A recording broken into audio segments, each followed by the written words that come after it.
Buenos días, vamos a explicar el tema de proteínas y enzimas. ¿Proteína qué es? Es una biomolécula orgánica grande, formada por carbono, hidrógeno, oxígeno y nitrógeno, principalmente. A menudo se agregan elementos como el azufre y el fósforo, calcio y hierro. El polímero formado pues por aminoácidos unidos por enlace peptídico. Bien, aquí vemos una proteína. Las proteínas aquí se muestran como polímeros grandes, su unidad pequeña, entre ellos son los aminoácidos, aquí se muestra el aminoácido, y ellos se encuentran unidos pues por enlace peptídico. Bien, vamos a apreciar otra cosa más. Bien, acá.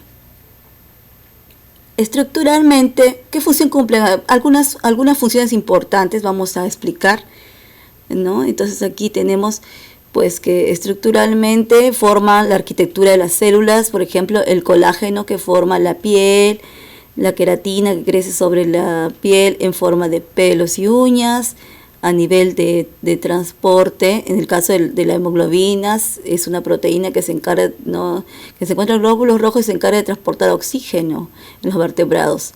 Otro ejemplo es la hemocianina, que transporta oxígeno pero en los invertebrados, ¿no?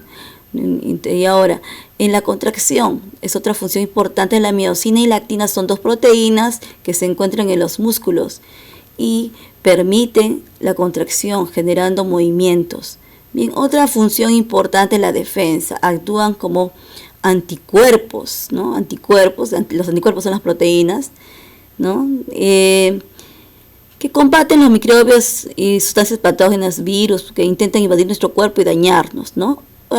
Otra función de reserva, sirven para acumular y producir energía, por ejemplo en la caseína de la leche. Bien, vamos a explicar una importancia de las proteínas, ¿no? El otro era a nivel funcional y nivel de importancia. Importancia estructural celular. Dentro de las células forman parte de las glucoproteínas, histonas, colágeno, elastina y queratina, y hemos hablado, ¿no? Entonces son parte de la estructura de las células. Hormonalmente tenemos hormonas que son proteínas como la insulina, el glucagón, hormonas tiroideas y la hormona de crecimiento, son de naturaleza proteica. A nivel defensivo tenemos la trombina, la inmunoglobulina y fibrinógeno que participan, ¿no?, en el sistema inmune, ¿no?, en el sistema inmune y en la coagulación sanguínea. El transporte, la hemoglobina mencionada hace rato, por la hemocianina y los citocromos. También tenemos la mioglobina, que transporta medio oxígeno dentro de los músculos, las lipoproteínas, ¿no?, para el transporte de las grasas, ¿no? Bien, la reserva. Como reserva tenemos la parte de la caseína que ya se ha escuchado, la ovoalbúmina que se encuentra en los huevos, la lactoalbúmina, pigmentos como clorofila, ¿no? Es de naturaleza proteica la clorofila, la melanina, las ficofilinas, enzimática como la pepsina, ARN polimerasa. ¿Qué son enzimas? Son proteínas que ayudan a acelerar las reacciones. Ya eso lo vamos a definir más en las últimas diapositivas. ARN polimerasa, hexoquinasa, fosfodiesterasa, glucoquinasa, todas las enzimas terminan en la terminación asa. Muy bien. Ahora sí hemos aprendido que las proteínas, pues, sus componentes son los aminoácidos, tienen enlace peptídico, tienen carbono, hidrógeno, oxígeno y nitrógeno. Muy bien, vamos. Vamos aquí a explicar sobre los aminoácidos. Los aminoácidos, entonces, ¿no?, son conformados por la unidad fundamental, que es el aminoácido. Algunos lo simbolizan como AA, ¿no?, monómero fundamental, la proteína. Son moléculas orgánicas pequeñas cuyo nombre corresponde al grupo amino que las integra. Aminoácido, fórmula química de un aminoácido. Bien, el grupo amino, NH2, en el centro tiene carbono, arriba un extremo hidrógeno y el otro lado tiene grupo ácido carboxílico. La parte variable radical, ¿no?, llamado cadena lateral o radical, ¿no?, se le considera un afótero porque tiene una parte ácida y una parte básica.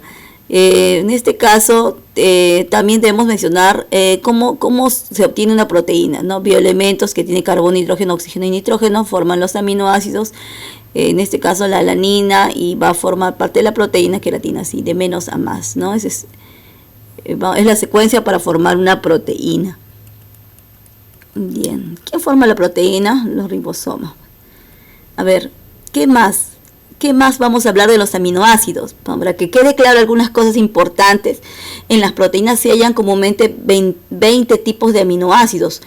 Cuando están ionizados se les llaman zwitteriones, y hay dos tipos, esenciales y no esenciales. Los esenciales nuestro cuerpo no los puede elaborar, pues necesitamos consumirlos. Y los segundos sí lo elabora nuestro organismo sin ningún problema. En esenciales y no esenciales tenemos. En esenciales tenemos la isoleucina, la leucina, la lisina, la metionina, la fenilalanina, la treonina, triptófano, valina, histidina, arginina. No esenciales tenemos alanina, tirosina, aspartato, cisteína, glutamato, glutamina, glicina, prolina, serina y asparagina. Bien, ¿no? Entonces ahí se obtienen de los, ¿no?, de los productos alimenticios, ¿no? Los que tienen más aminoácidos esenciales nosotros sabemos que es la quinoa, por ejemplo, ¿no? También encontramos en las menestras, en las carnes, ¿no? Ahora, sobre el enlace peptídico, une un grupo amino y un grupo carboxilo. Al darse este enlace se forma una molécula de agua, ¿no? Y se pierden ellos. Se les considera a estos aminoácidos moléculas anfóteras. Hemos dicho que tiene ácidos y bases en cada extremo. Bien, aquí vamos a mostrar que sus monómeros son los aminoácidos y están unidos por enlace peptídico, ¿no? Y tiene su grupo amino y su grupo carboxilo, aminoácido, ¿no? Ahí está, unido por glicina y alanina. Bien, vamos a mencionar en posición 5 niveles estructurales de las proteínas. Bien, nuestras proteínas se puede dividir, ¿no?, ordenar de acuerdo a su nivel estructural. La estructura primaria de las proteínas, pues, es la secuencia de aminoácidos de cadena peptídica. La estructura primaria solamente tiene puro aminoácidos en forma lineal. La estructura secundaria de las proteínas es subsiguiente. Cuando la primaria se ha plegado ya, entonces ella se debe a la formación de enlaces puentes de hidrógeno entre estos grupos amino y carboxilo de residuos, ¿no? Y este es de la cadena. Entonces aquí vemos la estructura secundaria, ¿no? Esta es la primaria, que es puro aminoácidos, y aquí ya no, ya hay otras uniones, ¿no? Hay restos amino y carboxilo.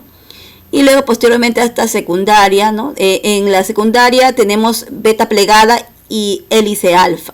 Después en la terciaria, esta se vuelve a plegar más, ¿no? Entonces se atraen distintas regiones de la secundaria y formamos la terciaria. Ahora en la cuaternaria ya formamos uniones de más de una cadena polipeptídica. Podemos tener dos terciarias así unidas. Entonces esa es la cuaternaria, una plegación mucho más compleja. Clasificación de las proteínas, ¿no? Según su estructura tenemos holoproteínas y heteroproteínas. En holoproteínas están formadas por solamente aminoácidos, ¿no? Entonces en este caso en holoproteínas tenemos fibrosas y globulares. Las fibrosas tienen un tipo de estructura secundaria, en cambio las globulares tienen dos o más estructuras secundarias, ¿no? Estamos viendo fibrosas, un solo tipo de estructura secundaria, las globulares, ¿no?, tienen más estructuras secundarias. Ahora, ¿qué más tiene la fibrosos? Son estructuras resistentes, elásticas y flexibles, fibra pura. Tenemos acá colágeno, queratina, elastina. El colágeno, ¿dónde está? En la sustancia intercelular, ¿no?, y que nos permite la flexibilidad, y nosotros tenemos en nuestros tejidos bastante colágeno que nos da movimiento. Queratina está en las uñas, ¿no? Formaciones epidérmicas, elastina en las paredes de los vasos sanguíneos. Ahí está nuestra parte fibrosa, ¿no? Son tipo de holoproteínas que solamente tienen un tipo de estructura secundaria. En cambio, las globulares, tenemos acá las prolaminas, gluteínas, albúminas, ¿no? Las hormonas como la insulina, la gonadotropina, ¿no? Enzimas también están en este grupo de los catalizadores. Bien, vamos a seguir. Vamos, síganme. Ya estamos terminando casi, porque termina acá proteína y hablamos un poco de enzimitas, ¿ok? Heteroproteínas, formadas por una fracción de proteínas y una fracción no proteica llamado grupo prostético. Las heteroproteínas tienen grupo prostético. Entonces tenemos acá, ¿no? Entonces acá, aparte de proteínas, algo más. Entonces acá tenemos glucoproteínas, tiene un glúcido y proteínas, ¿no? Aquí tenemos los anticuerpos, los interferones, las ribonucleasas, las hormonas LH, ¿no? Luteinizantes, en el caso lipoproteínas, HDL, LDL, hemoproteínas, la hemoglobina, citocromos, mioglobina, ¿no? Tiene un poco de, ¿no?, las otras uniones, otros grupos prostéticos. Las metaloproteínas, hemocianina, pues tiene cobre, fosfoproteínas, tiene fósforo, en este caso caseína y vitelina. Hay otra clasificación según su composición, simples y conjugadas. Simples solamente tienen aminoácidos, conjugadas tienen el grupo prostético. Nada más. Vamos a mencionar que hay una manera en la cual las proteínas ya dejan de ser, ¿no? Se desnaturalizan. Y esto, porque una proteína deja de ser ella misma cuando cambia su composición, estructura y pasa de una primaria, de una terciaria a secundaria y secundaria a primaria, y solamente este cambio de uniones, de entreenlaces en una beta o alfa plegada hace que ya no cumple lo que debería ser. Entonces esto es debido a la desnaturalización, que consiste en la pérdida de la configuración espacial que tiene en estado nativo, ¿no? Y que conlleva una pérdida de función biológica, y esto es a través de ácidos, calor, ¿no? Cambios bruscos de temperatura o pHs que hemos hablado.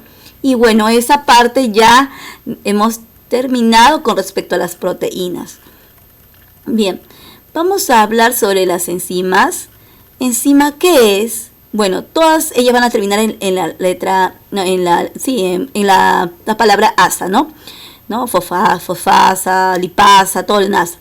Es una biomolécula orgánica de naturaleza proteica, o sea, son proteínas que intervienen en las reacciones bioquímicas y reducen la energía de activación del sustrato. O sea, que cuando se une y debe haber una reacción bioquímica, hace que ésta sea rápida y sin gasto de energía interno. Y eso está bien, porque si nosotros gastáramos, nuestros organismos no podrían tener energía para seguir haciendo otras funciones, ¿no? Entonces eso nos caería problemas. Son eficientes en cantidades infinitesimales, casi nada, son específicos, ¿no? Actúan sobre ciertas cosas, ¿no? Si es lipasa, ¿no? Si es amilasa sobre el almidón, ¿no? Peptidasa sobre los péptidos, cada uno tiene donde ir. Y reutilizables, como ellas no se gastan nada, siguen siendo, solamente unen, catalizan y luego siguen existiendo ahí, entonces son reutilizables, sensibles a temperatura y pH, si ellos cambian, entonces se alteran y ya no pueden trabajar. No es que desaparezcan, sino dejan de trabajar y entonces ya no podemos ver su función biocatalizadora. Entonces vemos ahí, ¿no?, cómo puede acelerar la reacción, ¿no?, sin que cambie sus componentes ni que intervengan los productos. Bien, vamos por acá. Importancia biomédica. Las enzimas catalizan las reacciones químicas, son esenciales para la desintegración de nutrientes a fin de que proporcionen energía y bloques de construcción químicos. La capacidad para valorar la actividad enzimática, a la eficiencia, si tenemos mucho o baja, qué cosa tenemos que ver. Entonces, por eso que nosotros tenemos que analizar biomédicamente, ¿no? Las enzimas defectuosas, ¿cuáles son? ¿Qué nos falta? Entonces, eso es nuestra importancia biomédica, ¿no? ¿Dónde están? ¿Qué cosas hacen? ¿Cuánto funcionan? ¿No? Y cómo podemos reemplazar esas enzimas. Entonces se estudian para poder preparar unos suplementos parecidos a enzimas, ¿no? Porque también tienen enzimas. ¿Quiénes tienen enzimas? Los virus, las bacterias. Entonces tenemos que conocer cómo son sus composiciones para poder actuar sobre ellas. Estructura enzimática. Tienen un cuerpo y un centro o sitio. El cuerpo, ¿no?, está formado por un aminoácidos, en este caso, ¿no?, como un Pac-Man, la parte más grande, ¿ya? Y la parte de unión es el lugar donde se une el sustrato, es el centro o sitio, ¿ok? Bien, ya estamos cerca de terminar. Modo de acción enzimática. Hay 4 fases. Primero, reconoce el sustrato, lo ubica, ¿ok? ¿No? Por ciertas sustancias lo reconoce. Luego, una vez que lo reconoce, se fija y se acopla, se une. Y luego empieza la acción catalítica sobre el sustrato, va actuando para que se vayan produciendo los productos. Y luego que ya formó los productos, ya hizo su trabajo, no intervino en formación de productos, se liberan los productos y ya acabó su acción enzimática. Esas son las 4 fases: reconocimiento, fijación, acoplamiento, acción catalítica y liberación de productos. Sencillo. Hay 2 modelos de acoplamiento enzimático, profesora. ¿Cuáles son? El modelo llave-cerradura y el modelo de acción de ajuste inducido. El modelo llave-cerradura dice que tenemos un sustrato y una enzima que encajan perfectamente, como si fuera una llave y una cerradura, y entonces va a trabajar eficientemente. Ahora, el modelo de ajuste inducido es, si hay algunas terminaciones, la enzima sustrato no calzan perfectamente, pero entonces la enzima, como tiene una naturaleza plegable, se acomoda y se adapta al sustrato para modificar su estructura y actuar. Bueno, tenemos dos modelos entonces en la cual la enzima se acopla. ¿Ok? Vamos. Finalmente, ¿no? Ya casi, sí, estamos en la última diapositiva. Tenemos cofactores. ¿Qué es un cofactor, profesora? Es un activador de apoenzimas. ¿Y qué es una apoenzima? Es una enzima que no tiene actividad catalítica. Entonces, si vemos que hay una enzima que no está trabajando, ¿y por qué no está trabajando? Cuando la enzima no trabaja es una apoenzima. ¿A qué le falta un cofactor? Un cofactor puede ser, de repente, ¿no? Un metal, un ion, algo que le permita activarse y empieza a trabajar. Entonces, un cofactor es necesario para que una apoenzima se vuelva una enzima activa. Ahora, en poenzimas o simógenos, ellas son sin actividad catalítica, son precursoras de enzimas, necesitan un inductor. Clasificación de enzimas tenemos acá en 6 clases: oxidorreductasa, transferasa, hidrolasa, liasa, isomerasas y ligasas. Bien, chicos, las oxidorreductasas son las que catalizan oxidaciones y reducciones, y las transferasas catalizan la transferencia de proporciones. Y las hidrolasas catalizan la hidrolítica de enlaces covalentes, las liasas unen, ¿no? Cataliza la división de enlaces covalentes mediante la eliminación de átomos dejando dobles enlaces. Las isomerasas catalizan cambios geométricos o estructurales dentro de una molécula. Las ligasas catalizan la unión de dos moléculas de reacciones acopladas e hidrólisis de ATP. Bien, aquí lo importante sobre todo es conocer que estas enzimas se clasifican según cómo van a actuar en la reacción, ¿no? Y bueno, sus definiciones cada una dependen mucho de su nombre. Bien, chicos, eso es todo. Saludos.